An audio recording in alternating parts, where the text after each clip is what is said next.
Okay. Hello, everyone. Welcome. So we will be doing a Q&A with Jeremy Scruggs, the Assistant Director for the Black and Pan-African Resource Center for our Kappa Day of Service project. So for those who don't know what Kappa Day of Service is, it's an annual day in February where we, as an organization of 5 chapters all over California, spread awareness to our local communities and promote a specific cause or an organization in which we feel strongly for. For this year, our chapters voted to continue our support for the Black Lives Matter movement and contribute our efforts in solidarity with the Black community. And as part of our efforts, we hope to center Black voices and perspectives and help educate and continue necessary dialogue within the Asian and Asian American communities.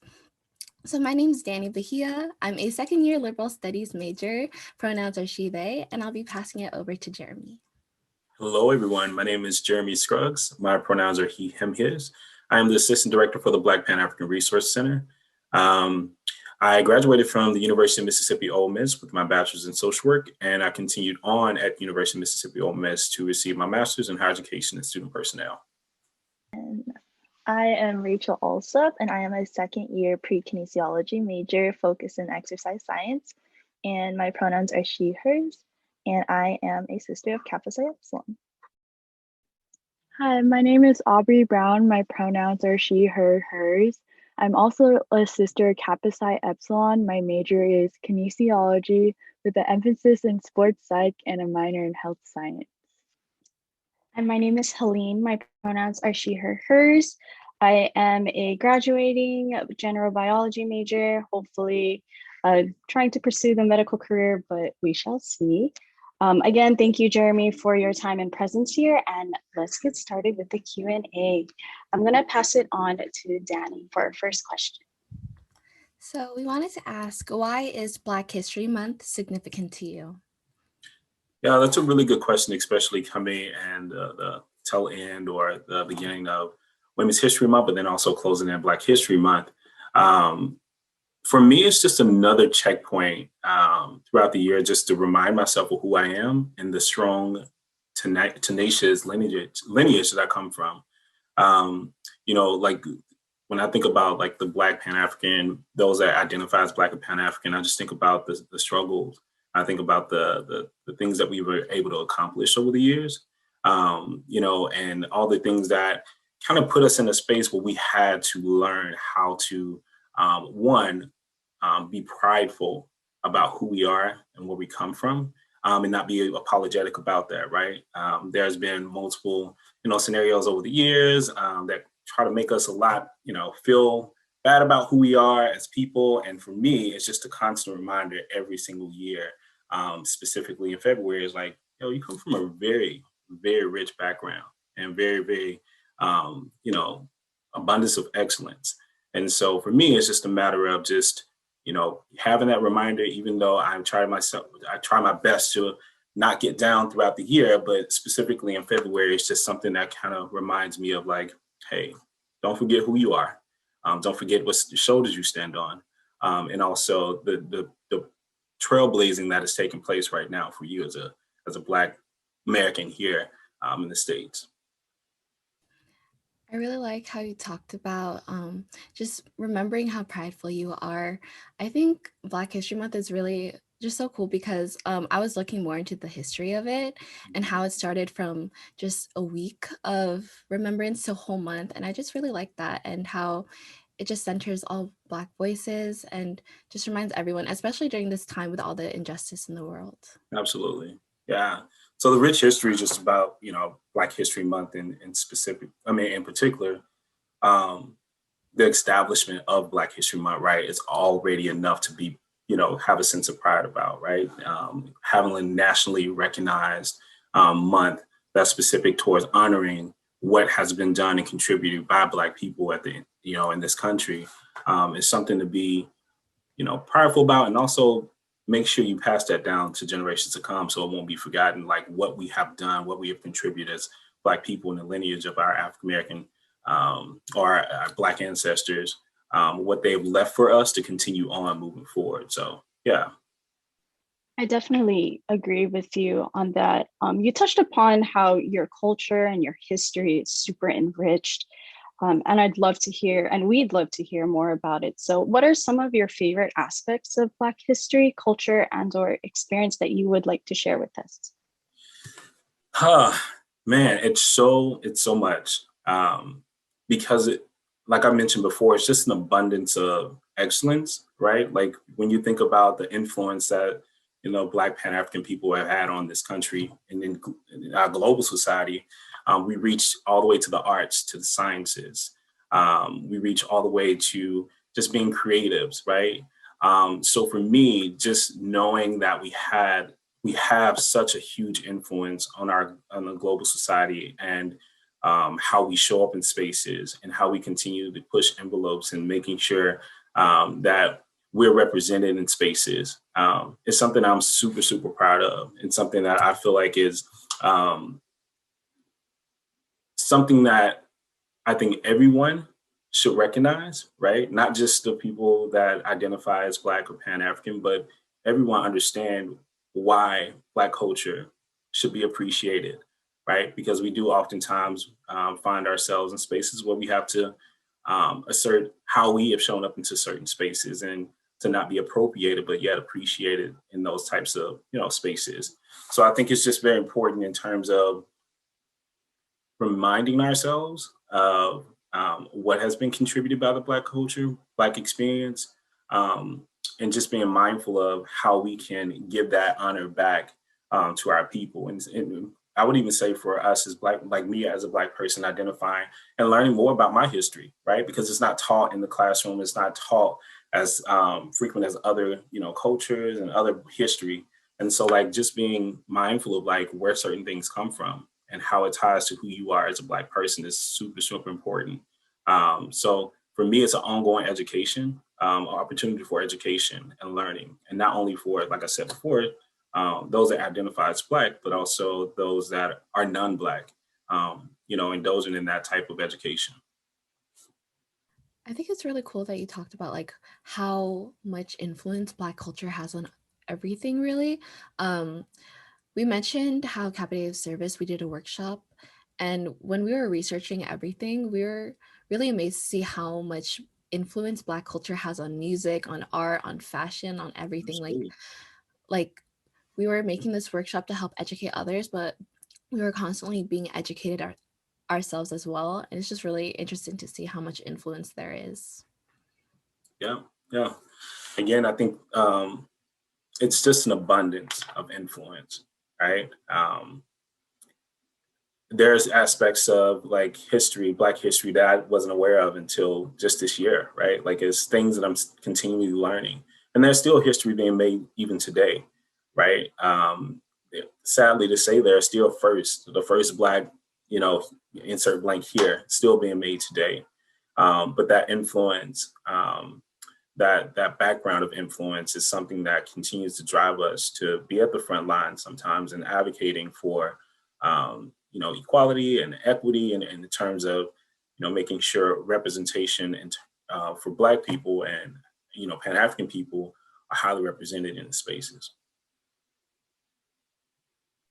Yeah, so you recently talked about spaces for the Black and Pan-African students. I was wondering what are the importances of these spaces and the Cultural Resource Center at Cal State Long Beach? Yeah, that's a really good question. I just believe representation definitely matters. That's a very cliche thing, but it's very important to have a sense of reputation when you're in these spaces. I know when I was in college, which was not that long ago, even though it may seem like it. When I was in college, it was very important for me to know that I had a space that I can go to.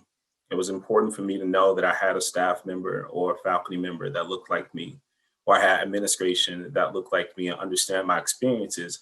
So when I do run into those challenging times or experiences on campus, I don't have to explain the fullness of my experience, right? That people that look like me have shared, may have already shared that type of experience and understands without me having to go and explain in great detail.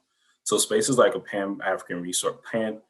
Pan-African Resource Center is critical to every institution, no matter, from the West to the East Coast.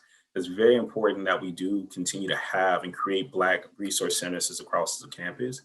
Specifically here at CSU Long Beach, we do know that our percentage of Black students is around 4%, right? And so when we do have those students that come into campus, every day walk to class, you may only see about 2 or 3 students that look like you. That's a real possibility.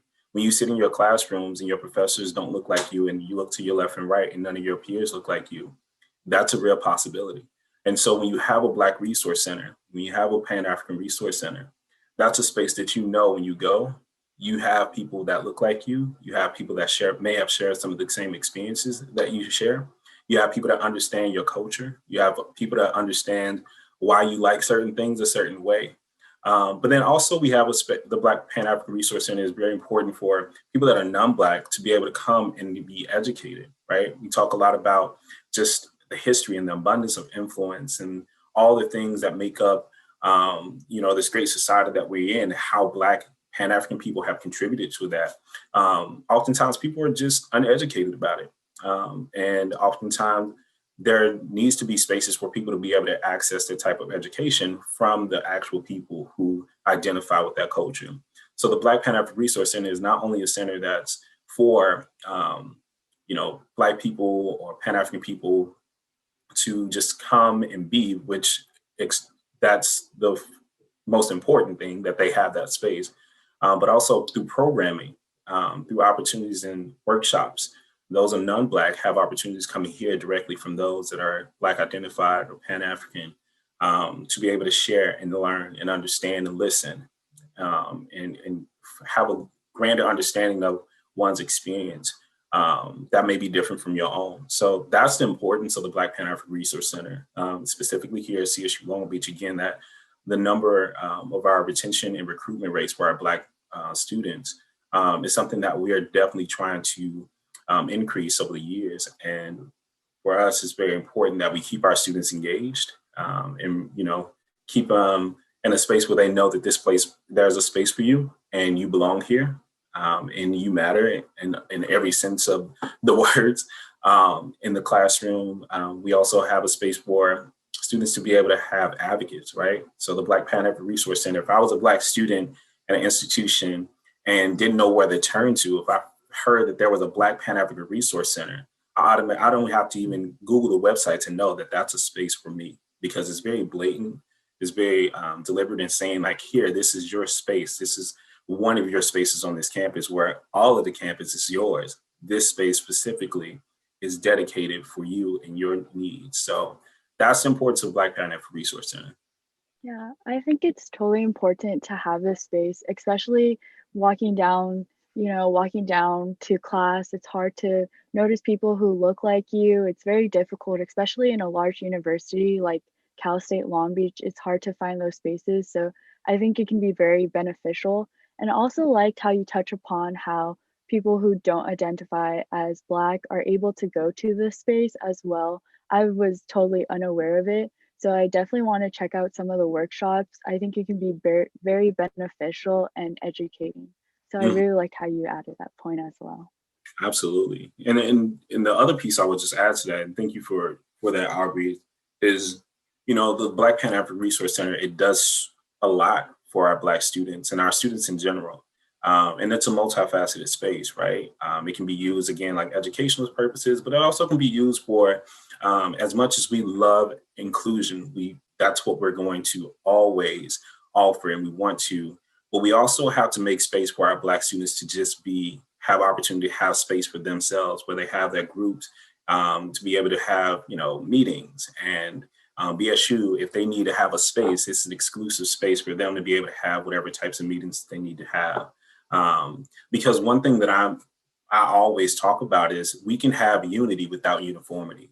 And I think when we think about cross-cultural engagement with one another, we don't have to all look the same in order to be unified, right? Sometimes we do need some space to just be in our own cultural experience and background. And so a Black Pan-African Resource Center is when it is time for our students that are Black identified to have that space. They should be able to have that space and be just free to be able to do what it is that they do in terms of that representation of their culture.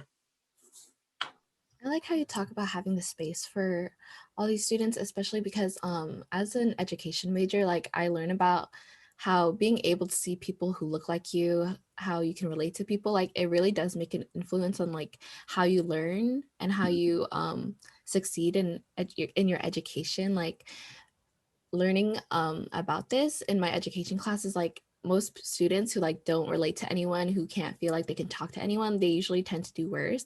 And I like just how there are spaces for everyone at Long Beach. So like if they don't feel like they can relate to people, like they can go somewhere to find people to talk to. Absolutely. Absolutely. And the piece about, being a Black person or a Pan-African person, that, again, we're not monoliths, right? So you may have someone that's Black and Caribbean, right? Or Black and Asian. So just the cross-cultural experience, again, it's important to highlight, but also the piece of being able to just have a space for Black students to be able to enjoy and engage is also just as important. I really enjoyed how you were speaking about your own personal experiences and how you would have appreciated a space like this when you went to college as well, and how you spoke so passionately about it. So you did talk about how you were the assistant director, or we know you're the assistant director of the center. So what do you do as the assistant director, and what are your goals and hopes for the center as well? Yeah. So I actually, many people may not know, but this is a brand new position to the campus. Like, so I'm the first person on campus to be an assistant director for the Black Pan African Resource Center. And I actually just started on February 1st, which is the start of Black History Month. So that was such an ironic thing. But for me, I'm still learning the pieces, and I think the campus and the university is still understanding what my position would probably look like. And I think there was a clear understanding of, some of the structural pieces of what the assistant director for the Black Pan African Resource Center would be doing. But I think over time it may shift, right? There may be some things that need to be tweaked in terms of needs assessment. And so for what I've been doing since I've been here is trying to understand what the students need in order to succeed here at the campus. So I identify gaps, right? What are some of the gaps? So I've been going to some campus leaders in their departments and meeting with them and asking them, hey, what do you think the gaps are in regards to your department in relation to our Black student population? And then I'll go to student organization leaders or just students in general and ask them the same question. But in the verse, what do you think are some of the gaps that the departments aren't, providing you? And even in that, you find that there's gaps between what the department leads think and what the students are saying, right? And so for me, it's important that I identify those gaps, but also find ways to build bridges, right? So, okay, this is what the students are saying. Here's what you all are providing. How can we make sure that our students know that there's resources, opportunities, and they want you to engage in the office? How do we make that happen? And so one of my charges have been to identify those gaps across campus. And it's going to take some time, but I think what we've started to do is to find what's the priority, right? When we talk about equity, we think about, prioritizing opportunity and responsibility, right? Right. So we know that our Black community is an underrepresented population on campus. And so we need to prioritize what's most important for them to be able to succeed, because we don't want to just bring them into campus. We want them to earn their degree, right? And so we all know that student resources on campus is very important for students' matriculation through a college experience.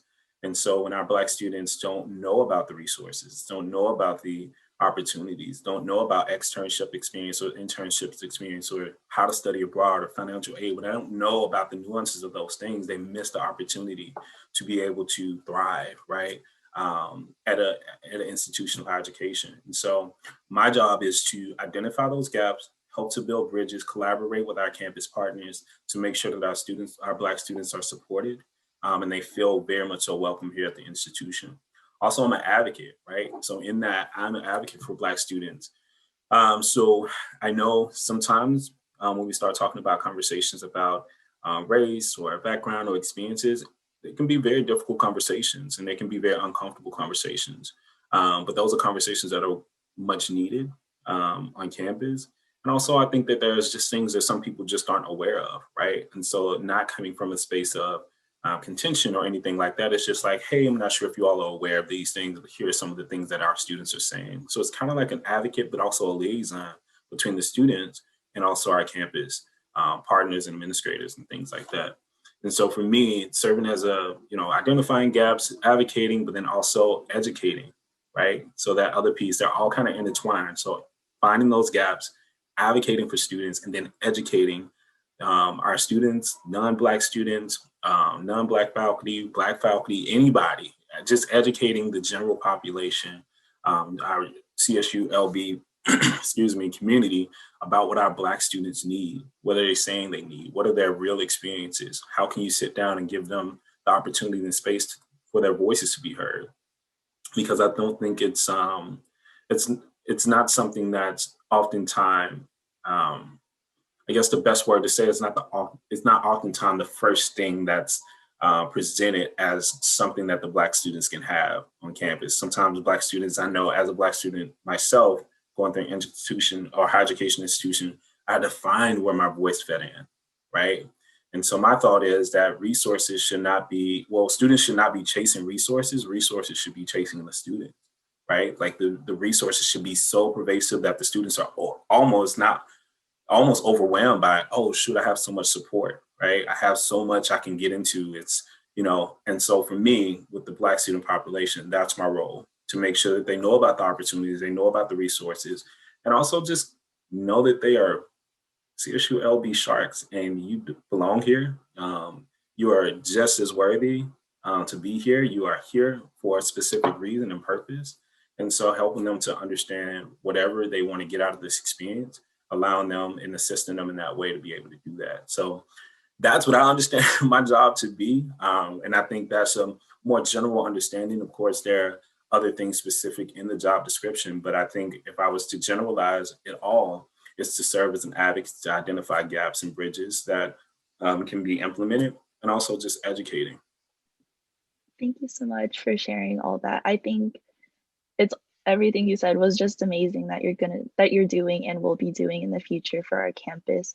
Because I think as we're looking for like more change in this generation, that we need leaders and advocates like you. So I think it's amazing the work you've been doing and what you're doing for like the students and the Black Pan-African students. Absolutely.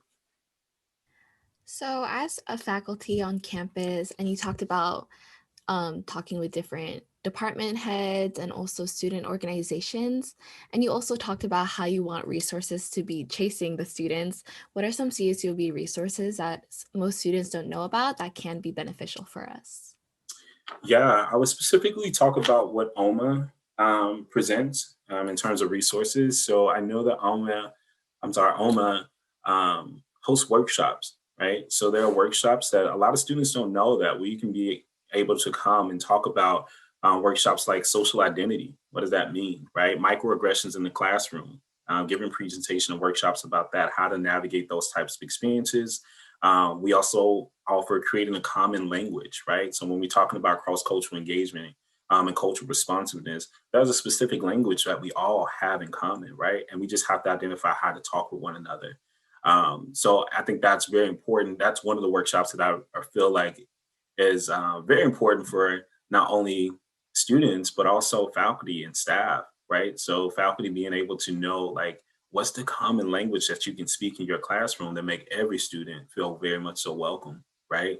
When you're giving your presentations, when you're teaching, when you're lecturing, what's that common language to make sure that our Black Pan-African students, our AAPI students, our LGBTQ students are not feeling excluded, right?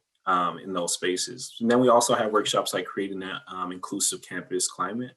Those workshops are all available for collaboration or just opportunities for some of our staff members to come and give that presentation to groups on campus. So we can continually push the envelope about making this a more inclusive space for every single person on this campus.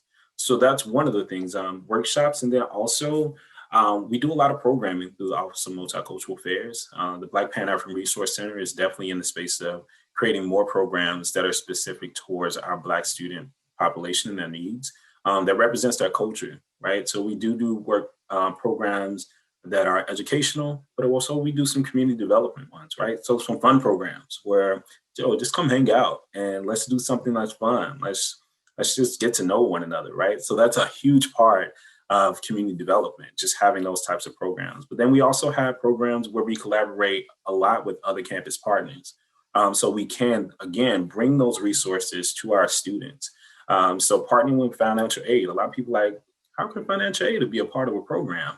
There's many ways that we can talk about financial aid in a program, in a programming model. Same thing in regards to other programs like TRIO, programs about like even student conduct. Like how can we have preventative conversations regarding our student and our student campus policies, and also just in regards to just college life, right? So like we know certain people do certain things in college, and how can we make sure that we're preventing some of those things from happening and you finding yourself in the conduct office, right? So there's creative ways in which we can do programming so we can bring those resources to students that may be looking for those types of resources, opportunities, understandings. Thank you so much for sharing all those resources. Like, I don't know half of those, like all the workshops, the programming, like even just getting to know each other. Like, that's really helpful for a lot of students, especially like with everything being online. Like, it makes getting to know people even harder. So, thank you so much for sharing all these resources. Yeah, absolutely. I know you mentioned resources like OMA, of course, you know, the Black and Pan-African Student Cultural Center, the workshops. Are there other ways that we as students or even faculty as well can continue to stay updated, educated, or, you know, just critical about the injustices that are currently happening in our society? Yeah, I think there's many ways. I think there are many forms in which people can be updated. The one thing I would say that that information is going to be out there, right? I think the challenge that oftentimes prevent people from being able to stay engaged is having the heart piece, right? Do you care that this is happening? Or is it something that you're just checking off to say I did, right? You know that there's understandings of, well, you know that like injustices are happening towards our Black community, but do you care enough to actually engage and fully immerse yourself into policies and reforms and activism and all of these different things, right? So it's one thing to be able to be knowledgeable, to know, but it's another thing to engage and to advocate and to serve as an ally. Um, so one thing I would definitely say is do your research and not put the onus or the responsibility of Black people coming to you to share with you. Do your own research, read books. There are plenty of Black authors out there. There's plenty research out there in regards to all different types of things. And you shouldn't have to be prompted to do it by a Black person, right? Because your heart is telling you, yo, I really care. The analogy that I oftentimes use is when I see a kid and they scrape their knee, my heart's like, oh my God, no, I want to run over and like, right? Because my heart is impacted by it. And the same should be true for if you see like a Black community or underrepresented community is in pain or something is hurting or something is going on, there should be some type of like issue or something that prompts you in your heart to be like, whoa, what can I do to help, soothe this over? What is my place in the, in terms of making this better? Yes, I'm non-Black. However, we all have a responsibility. So I would say just doing your research, reading books, talking with Black people, allowing them to share their experiences, to be able to hear and listen. Like there's such a valuable element of being able to hear from those that have the experience, right? So yeah, I think just staying up to date is a means of really doing the immersive work of like caring enough to want to engage in those types of like articles or interviews or whatever it may be. Doing that work on your own is something that I feel like is very important and critical for people to be able to stay engaged with the injustices that happen to our Black population.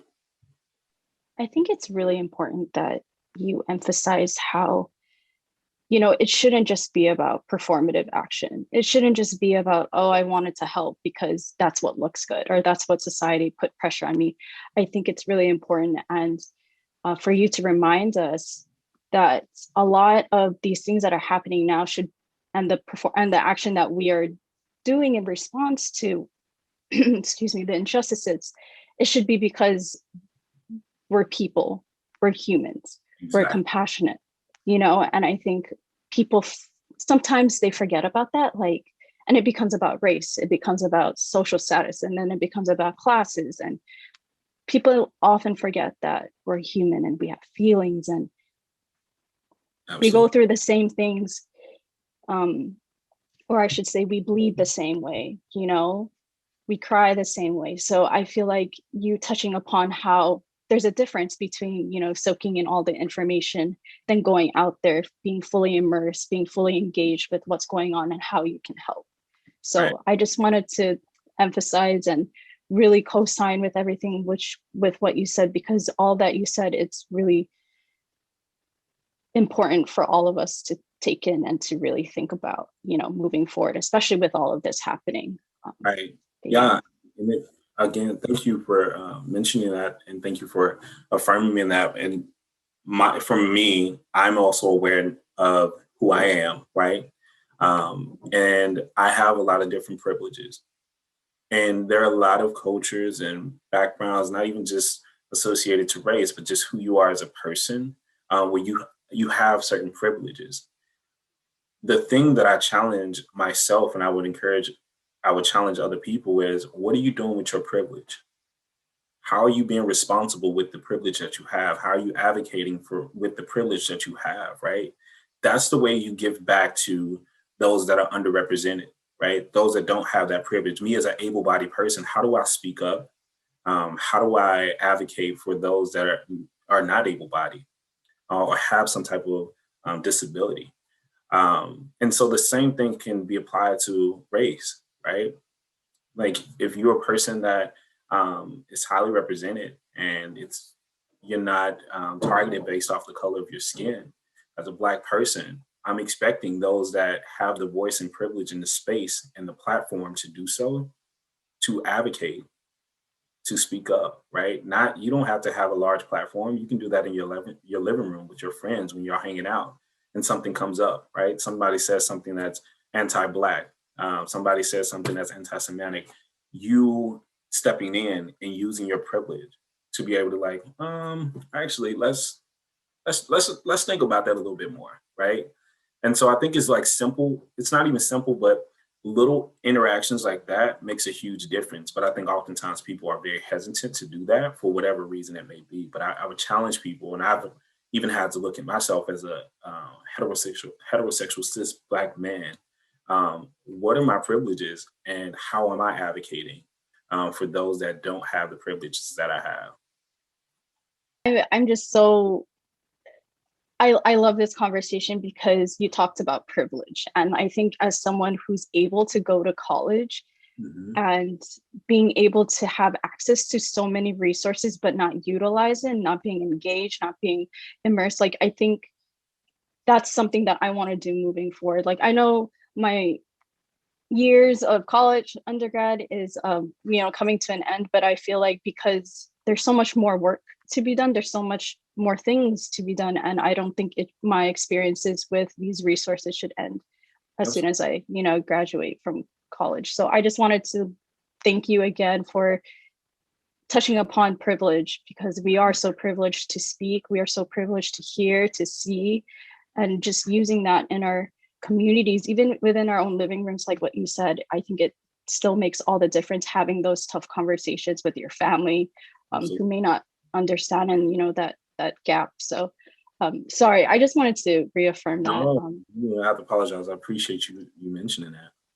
So I also wanted to touch upon privilege because I think it's really important to understand our privilege, especially being able to go to a higher institution like Cal State Long Beach. However, we're not identified as Black, but people of color. A lot of our family members don't have this opportunity to get this education in the United States, and we kind of forget about that. So I think it's really important to have a reminder and know that we have this opportunity and we should use our platforms and educate others around us as well. So I wanted to touch upon if you had any other recommendations for non-Black students better support and uplift the Black peers on campus as well? Yeah, if I was to reemphasize, it would just be learning and sitting and hearing and listening from those that have Black experiences. They are real. They are very unique. Um, they are ones that are super impactful, both positively and negatively, right? So for non-Black students to support Black students, it's a matter of listening and then acting, right? So we we know that many people right now understand what's going on with Black Lives Matter and everything that's happening just with the injustice with the Black community in general. And sometimes, and I think one of you all mentioned before, just the performative nature of allyship is very pervasive right now, right? And so sometimes we just don't know who's actually doing this because they care or who's doing this because they need to check off and say, oh, I had this conversation with a Black individual, so I'm good for the year. Well, that's a little strange, right? And so a lot of times a lot of times it can come off as insensitive, right? And um, really not caring about the cause or the experiences of Black individuals. So for those students that are non-Black, please find yourself the opportunity to talk with Black people and Pan-African people about their experiences, and also be okay if they don't want to share it with you, right? That's another thing. Like Black people don't have to, like they're not obligated to do that. But there's research out there where you can find out, again, some of those unique experiences of Black identity. So doing your research, reading books, going to an extra class, going to an event that highlights Black voices, taking a workshop or doing something in your community that also impacts or that's impactful towards the Black community. Giving back. We know that, again, there are many privileges that we oftentimes have. And so recognizing how you can utilize that space of privilege to be able to give to those that are underrepresented in their community. So doing what you're doing right now is just as important, right? So what you all are doing, your day of service, is giving people an opportunity to listen and to hear and to not sweep things under a rug, right? So I would just encourage people to take the opportunity to really care and engage, and make sure you do it from a space of real, like from the heart. Like it's not something that you're just doing, again, like I said, a checkbox or something like that, but it's actually something you genuinely care about. And it'll show, right? The genuine care, it will show. Um, yeah, it's very hard to keep up doing something when it's not authentic. At some point it'll show. And yeah, after that, person has to do what they will with that information that they've gathered. So Thank you so much for sharing all that. Yeah, with like performative allyship, like I feel like we see it so much on social media now. Like mhm, people post one thing and they're like, okay, I'm good to go. And I think it's just so important to realize that like we can't just stop at like reposting things. Like we need to learn, we need to educate, we need to have dialogue about all of this. Like it's not just like a one checkbox, like you said, like it's continuative. It's never gonna end. Like exactly. Yeah. I'm I'm really happy that you all have invited me into this space to be able to talk with you. I I would love to continue the conversation in different forms. So as we continue to roll out programs and even next year, if we are able to be back in a physical space or if we're in a virtual space, whichever way it may land, I would love for you all to continue to engage um, with the experience of Black students, Black faculty, and Black staff, because the truth of the matter is our Black students are impacted by who they see and who they, again, representation. So it's important that our Black staff and Black faculty are in these spaces as well to be able to show students like, hey, we are here, we understand, and we want to support you. And so you all being able to create more spaces in collaboration with Black student organizations, Black student leaders, or Black students in general is very important as well. So thank you all, one, and kudos to you all for thinking to do this, and your continued effort and engagement is highly, and it's received well by me, and I'm sure it's much so appreciated by others. Thank you so much for affirming like our work, and like not only are we grateful for having you, but also for like educating us as well. I know that during this short Q&A, like we learned a lot like for coming into this. So yeah, I just wanted to ask if you had any final words or anything you wanted to say before we close out this Q&A. Yeah, the only thing I would just say is as you all continue your work, know that OMA is a space that all students are welcomed. We do have our monthly board meetings where we are asking students to come and sit with our higher administrators, like the Vice President for Student Affairs, Dr. Beth Lessons, Dr. John Hamilton. So you have direct access to those that make the executive decisions about how things move on campus. And so we encourage students to come to those board meetings, send a representative from your organizations, so you can be heard. We can't move without the student voice, right? We don't want to assume that this is what you all want and then implement it and it's totally outside of what you all are experiencing. So I would encourage all students, if you have the opportunity and time, to come to the board meetings in OMA every month, every first Tuesday of each month. We ask that you all come, and that information will be out there. We'll definitely be sending it out, but definitely encourage you all to do that. Thank you so much for providing that additional resource amongst all other resources that will help us. Yeah, I'm sure that we'll all love to be there and support and voice our voices. We just wanted to thank you once again for contributing your thoughts, your experiences, your advice for us, and your time as well. We really appreciate all that you've shared with us and just taking the time out of your day to sit with us and like share your story, share your advice and everything. Absolutely. Yeah, so thank you once again. And we're gonna talk about the Scholarship Gala a little. So Jeremy provided us a Scholarship Gala that CSUOB is hosting. It's an inaugural Black Alumni Scholarship Gala, and it's an active fundraising gala that is designed to benefit Black students and support our Black and Pan-African student population. And we'll be putting the link here. And thank you. Also talking about the Black and Pan-African Resource Center. Will also be providing the website and the social medias for it as well. So we just want to thank you once again, Jeremy. Like Rachel said, and all of us, we're so thankful for your time and your contributions.